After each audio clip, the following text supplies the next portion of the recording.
Vamos saudar também o Augusto, que é o dono do Teatro Comune, onde a gente está fazendo espaço aqui. Hoje tem uma peça de teatro aqui, então o Augusto tem que falar até que horas a gente pode ficar, né, Augusto? Vamos ir, então quando der o cartão vermelho, você avisa. Bom, Florestan todos vocês conhecem, né? O Florestan conseguiu um feito histórico no jornalismo brasileiro, mundial. Antes do Florestan chegar, eu estava olhando com a Gisele o número de visualizações da entrevista do Lula, só nas duas plataformas que entrevistaram, que são a Folha e o El País. Já passou de 3 milhões de visualizações do vídeo integral. Se a gente pegar os vídeos curtos que foram divulgados antes, eu acho que esse número já está chegando perto de 10 milhões de visualizações, fora a quantidade de artigos que saiu, enfim, foi um negócio realmente extraordinário, né? O Florestan começou a lutar por essa entrevista há praticamente um ano, né? Eu acho que ele é o grande responsável por ela ter acontecido, então, a meu ver, foi ele que resgatou a voz do Lula, que foi silenciado. O Lula não foi apenas preso, ele foi preso e silenciado, porque a voz dele é muito poderosa, e foi um argumento jurídico do Florestan Fernandes, de que era a liberdade dele como profissional do jornalismo que estava sendo ameaçada, que fez com que o ministro Ricardo Lewandowski desse a primeira liminar, e depois disso a Mônica Bergamo veio na sequência e entrevistou junto com ele. Mas ele pode falar muito melhor dessa história do que eu, só queria fazer uma pequena introdução. Então, por favor, Florestan, falar sobre esse feito histórico no jornalismo brasileiro e mundial. Boa tarde, gente. É muito legal estar aqui com vocês, muito legal estar com o Mercadante, com o Léo, que são dois grandes amigos. Eu vivi uma semana muito emocionante na minha carreira, e eu que trabalhei na Globo, na Manchete, na Rede TV, na TV Cultura, no Estadão, na Folha, enfim, passei por todas as grandes redações do país, fiz a entrevista mais importante da minha vida, que foi com Lula nessa semana passada, e eu conheço Lula há muitos anos. Eu, quando era estudante, já estava militando no PT e defendendo um partido novo que estava surgindo na luta contra a ditadura militar. E estou até escrevendo um texto a respeito disso, porque eu conheci o Lula quando ele era líder sindical e eu era estudante, e depois eu fui para a televisão e, escondido, para não perder meu emprego, eu escrevi os programas do PT. E eu e o Paulo de Tarso escrevíamos o programa, e passava pela supervisão do Zé Disseu e do próprio Lula. E muitas vezes eu reclamei com o Lula, falando: ô Lula, você está cometendo muito erro de concordância, vamos ler o teleprompter para não cometer erro de concordância. Ele falou: não vou ler não, companheiro, não vou ler não.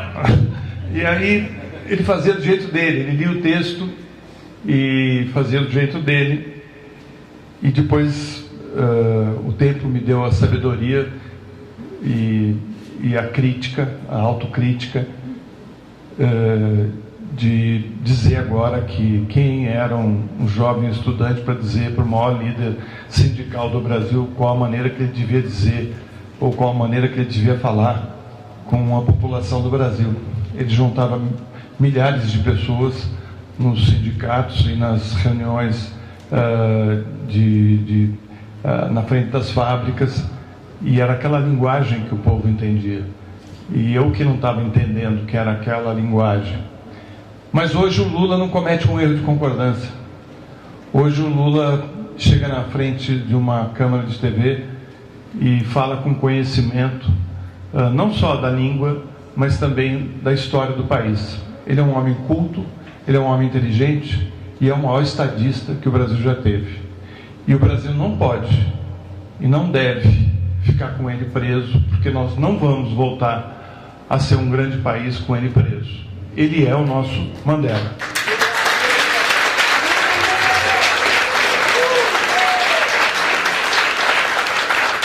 E eu fiquei muito emocionado quando ele entrou naquela sala da Polícia Federal, não sabia o que eu ia encontrar ali. Ele tinha passado por momentos muito difíceis, que foi a morte do irmão e depois do neto, e eu achava que ele estava abatido, porque não é possível uma pessoa ficar um ano fechada dentro de uma sala, de um quarto, num momento tão dramático da vida dele, num momento tão dramático do país que ele fez tanto. O Lula mudou esse país. Eu tive a minha filha, que tem 20 anos de idade, ela viveu esse período de autoestima, de a gente viajar pelo mundo e todo mundo fala: pô, você é brasileiro, que legal, né? Todo mundo queria vir para cá, né? O Lula fez isso. O Lula mostrou que era possível a gente estar ali como um partido, como um país do futuro. Não era mais uma conversa de que vamos ser um país do futuro, a gente já era um país do futuro. Então, assim, eu não sabia que eu ia encontrar. O Lula entrou naquela sala e tinha que ter uma distância de 4 metros, ele não podia chegar próximo das pessoas, e era uma coisa muito ruim, muito chata aquilo tudo. E quando ele entrou naquela sala, ele era o Lula, e ele ficou 2 horas livre, e foi muito emocionante ver ele livre ali. Ele entrou e não teve um delegado, um policial que se atreveu a falar para ele: você não pode chegar perto dos jornalistas. Ele chegou perto da Mônica Bergamo, abraçou a Mônica Bergamo, veio perto de mim, me abraçou e me beijou no rosto.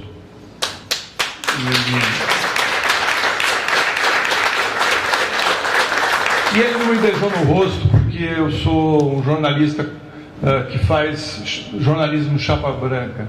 Ele me beijou no rosto porque ele sabe que eu sou digno e ético e que eu faço parte de um grupo de jornalistas que não aceita fazer jornalismo comprometido com o pensamento dessa imprensa de pensamento único. Eu acho que jornalista tem lado, todos têm que ter lado, porque o jornalista que não tem lado, ele não vale nada. O jornalista tem que ter um lado. O meu lado é o lado dos excluídos, é o lado de um país mais justo, de uma sociedade mais humana. E esse é meu lado. Só que quando eu entrevisto qualquer pessoa, da direita à esquerda, na hora que eu começo a trabalhar, eu sou jornalista e meu lado fica à parte, e eu faço as perguntas que eu tenho que fazer, porque a sociedade quer que eu cumpra a minha função, que é fazer uma entrevista correta. E eu fiz perguntas, 2 muito difíceis para o Lula, que foi sobre o Odebrecht e outra sobre o Palocci, que eu sei que é uma pergunta muito complicada, 2 perguntas complicadas. O Palocci foi um ministro importante do governo do Lula, e a Odebrecht foi uma empresa que teve um papel também importante na história do Brasil, e principalmente no governo Lula.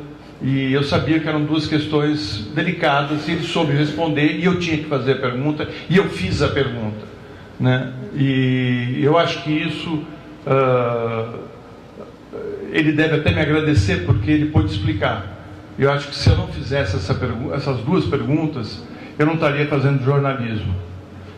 Então, eu queria dizer para vocês que essa minha luta de poder entrevistar o Lula e de poder estar ali frente a frente com ele e poder fazer um jornalismo ético, porque vocês devem estar se perguntando, você estava ali em nome do El País e tinha a Mônica da Folha. Antes da entrevista, eu conversei com a Mônica Bergamo e falei: Mônica, nós temos muitos anos de estrada. Eu vivi e presenciei, o Mercadante tem a mesma idade, ele sabe disso, a época da censura, a época das bombas nas bancas de jornais por conta da imprensa alternativa.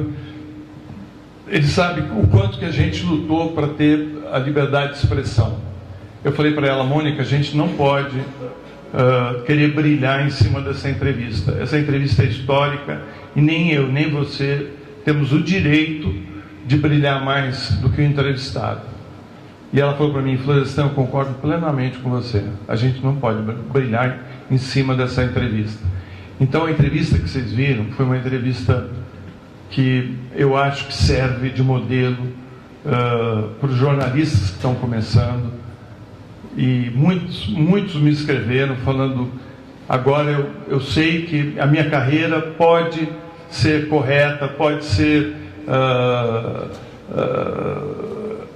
ética, que é possível fazer um jornalismo decente, porque dois jornalistas de dois órgãos grandes tiveram lado a lado e a gente não brilhou. Quem brilhou foi o Lula.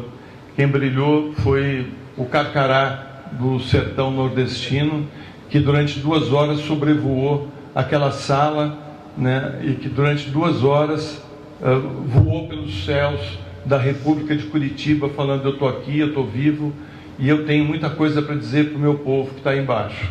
Né? O Lula é um sobrevivente, ele passou fome, ele é um retirante e ele entrou e saiu daquela sala de cabeça erguida, e aquilo me emocionou muito. Para dizer para vocês, assim, quando eu estava ali entrevistando, eu tinha essa noção de que eu estava na frente do maior estadista que o Brasil já teve, maior que o Getúlio Vargas, maior que o Juscelino, enfim.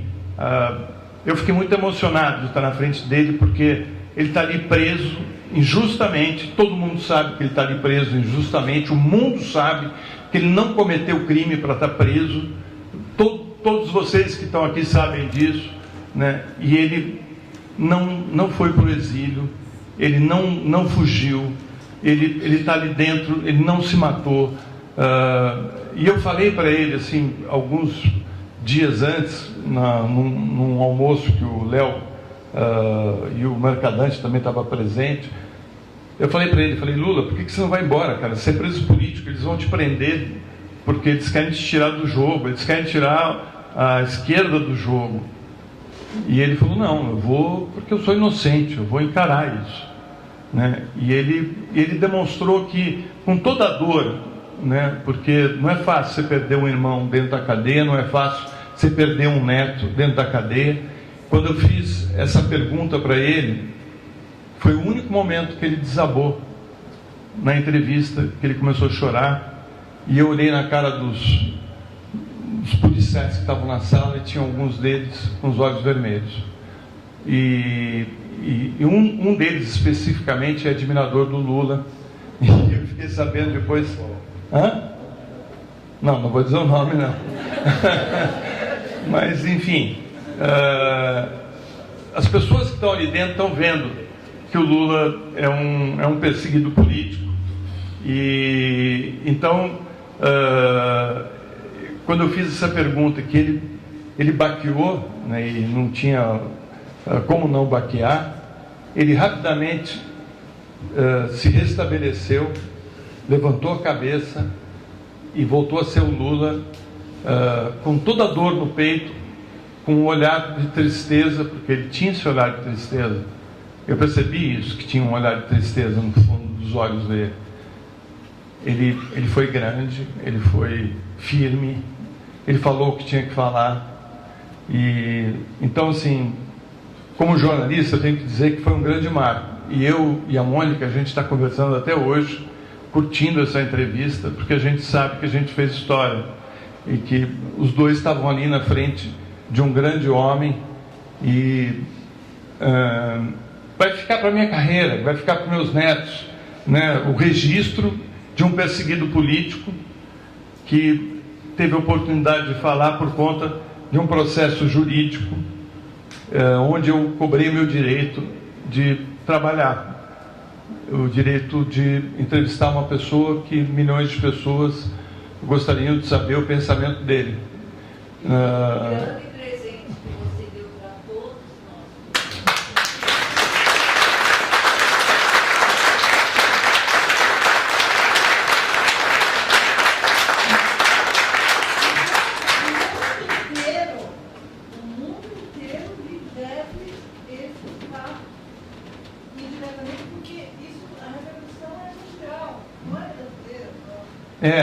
A repercussão é mundial. A plataforma do El País no mundo, que o El País é um jornal que tem escritórios em todo o planeta. Ele tem escritório na Argentina, no Peru, no México, na Espanha, nos Estados Unidos. No dia que o Lula deu a entrevista, a maior audiência do jornal foi a matéria do Lula em português. A segunda maior audiência do El País nesse dia foi a entrevista do Lula em espanhol. A terceira maior audiência foi a eleição na Espanha. E a quarta maior audiência foi o Lula em vídeo. Então, assim, o mundo viu o Lula na sexta-feira, menos a Rede Globo.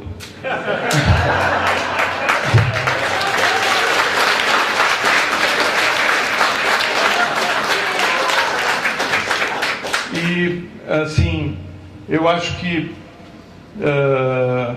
essa entrevista é um marco para todos nós, porque a gente está passando um momento tão difícil e a gente está, assim, precisando ouvir a fala dele.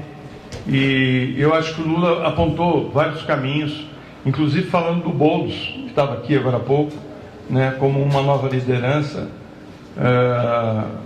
Eu espero que em breve o Lula esteja livre na casa dele, podendo conversar com a gente e dizer os caminhos que a gente deve seguir.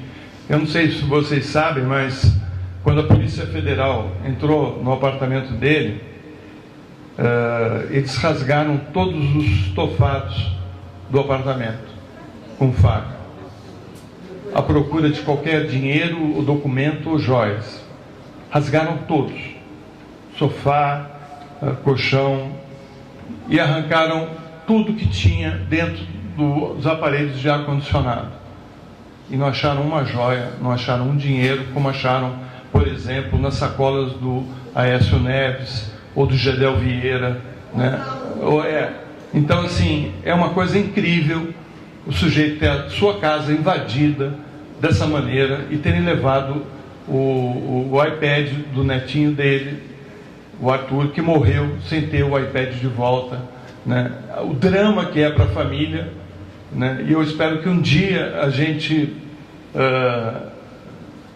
possa tornar público o drama que está vivendo a família Lula da Silva, que eu me solidarizo com eles, porque eu imagino a dificuldade que está sendo viver com toda a perseguição que está ocorrendo contra a família do Lula e o sofrimento que isso está provocando nele. Ele falou, quando eu perguntei para ele o que mais te incomoda é a sua família, é o problema na sua casa, ele falou, não, é também, mas mais é o meu povo, é a minha nação.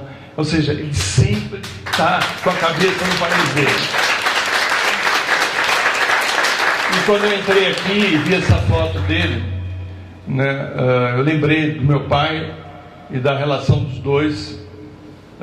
Eu tenho um texto do meu pai que ele escreveu nos anos 90, 89 e 90, e que ele falava do PT e do Lula, e ele fez um livro que chamava A Contestação Necessária, e ele, em cada capítulo, ele contava a história de uma pessoa que tinha marcado a vida dele, ou que ele tinha convivido com essa pessoa, ou um teórico que marcou a vida dele, né? Então, ali tinha desde o Lenin, passando pelo Enfio, e tinha um capítulo para o Lula, que é um capítulo muito bonito, que ele fala do Lula, e fala que o Lula é um perseguido. Já naquela época ele era um perseguido político, e que ele era um grande líder, e que por ser um grande líder era perseguido e tinha sua vida constantemente cerceada, né? Ele foi preso, ele teve que depor. A história de vida dele é uma história de perseguição. É engraçado que ele termina a sua vida do jeito que ele começou, como perseguido, porque ele é nordestino, porque ele é pobre, porque ele não podia ter chegado onde chegou, né? Só que ele está aos 73 anos, de cabeça erguida, falando que vai viver até os 115, e eu espero que ele viva 115 anos para dizer para a gente o que a gente tem que fazer para tornar esse país um país democrático, decente e inclusivo, né? Como era com ele.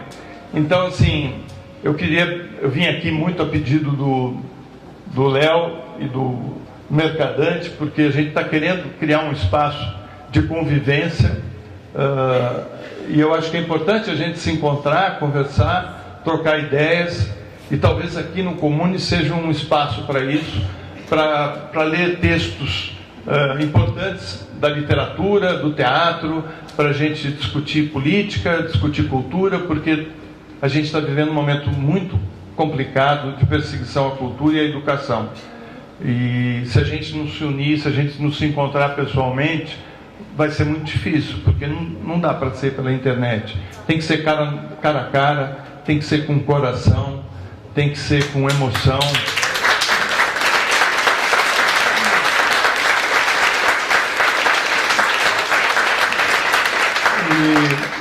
E o Mercadante teve essa ideia. Ele, no último encontro que a gente realizou lá na Casa do Saber, ele falou para o Léo e para mim, falou: nós precisamos criar um espaço de encontro.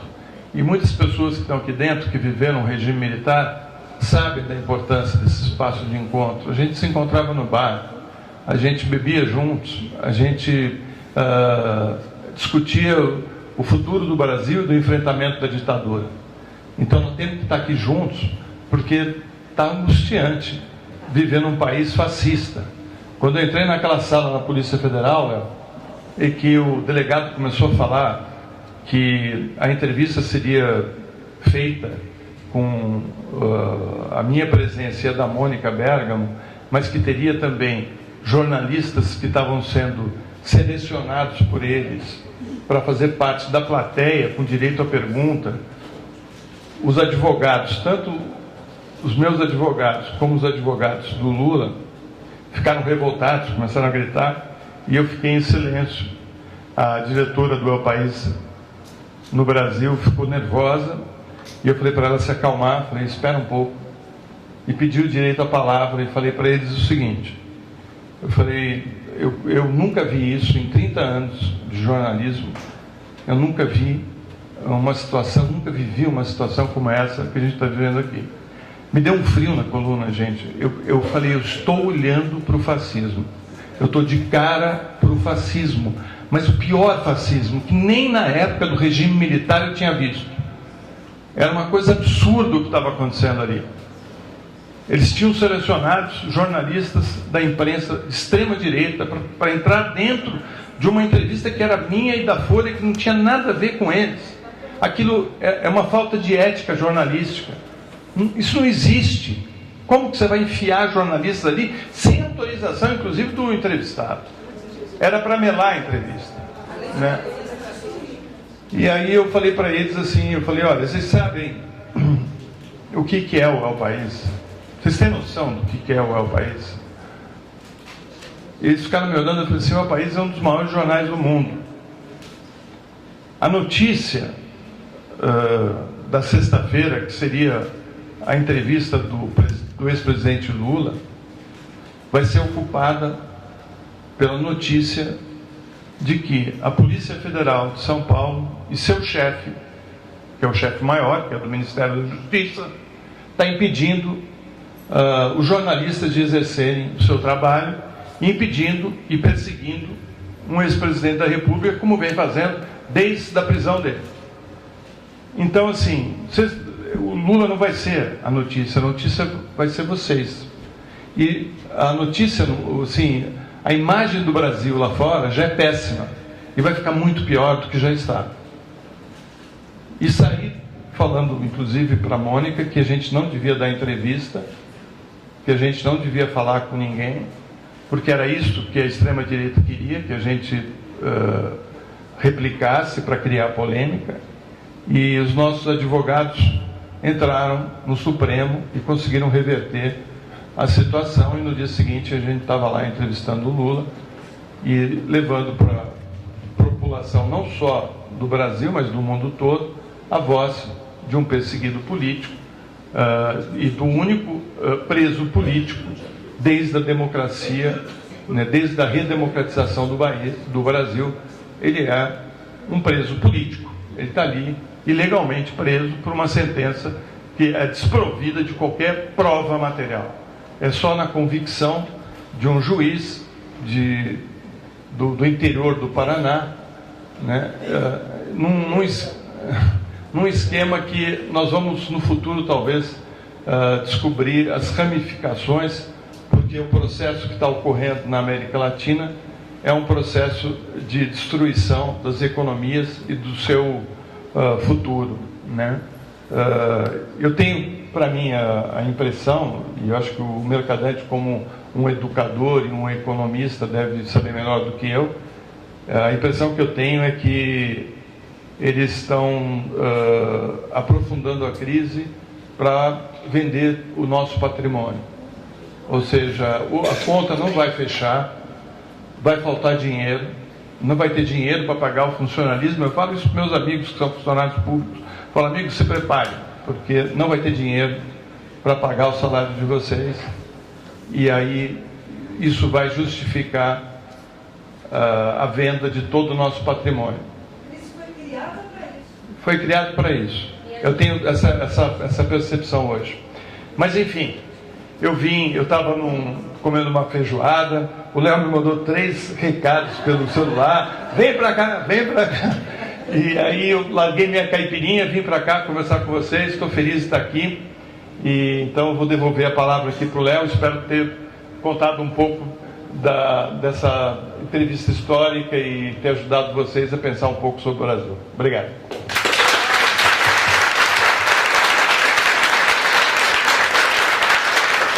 Muito obrigado ao Florestan. Como vocês viram, a caipirinha realmente inspirou, ele fez uma fala emocionante.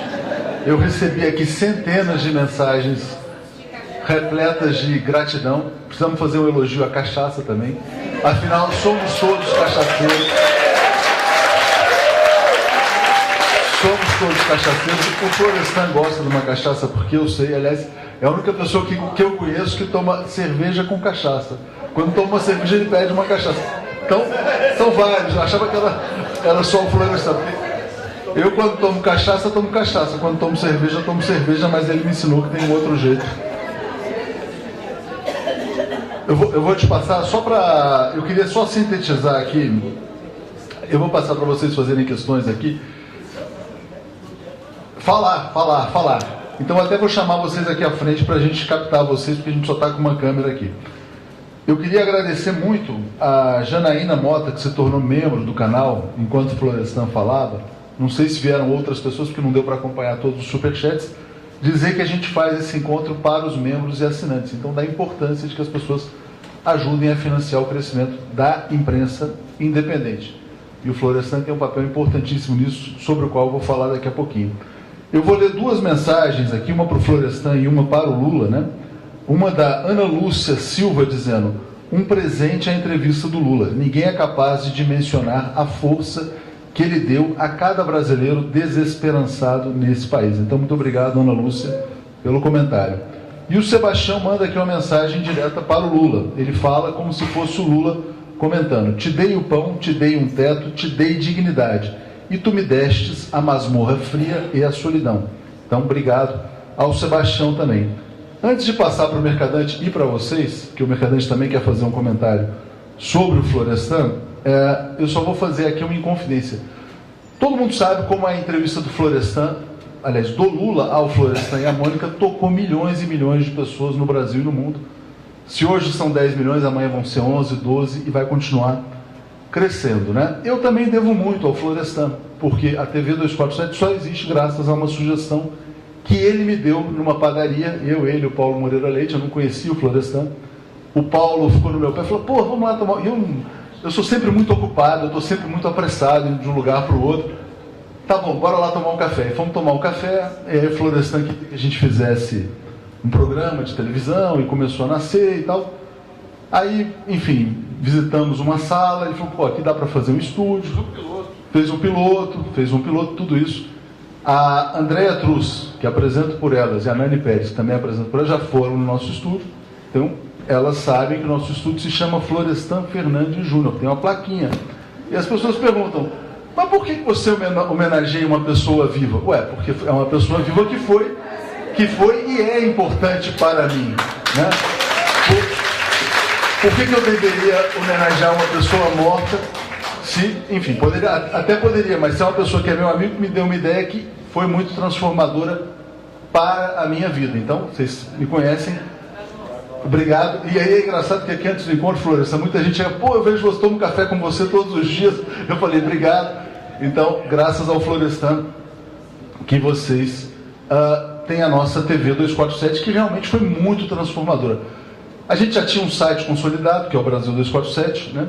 Mas a TV fez com que a gente crescesse muito mais, né? E eu não tinha ideia do que era YouTube, nunca tinha visto, nunca tinha entrado. Até um amigo meu do jornalismo fala, ele tirando sarro, né? Ele fala assim, Atucho, você é um late blossomer. Eu falei, o que é um late blossomer? É uma flor que floresceu tardiamente, assim, como se eu fosse um talento assim, para comunicação, mas enfim, de qualquer maneira, devemos isso ao Florestan, aquele café na padaria, eu, ele, o Paulo Moreira Leite. Então tá lá, quando vocês forem nos visitar, vocês vão ver que a plaquinha tá lá e vai continuar para sempre, porque ali é a nossa sede.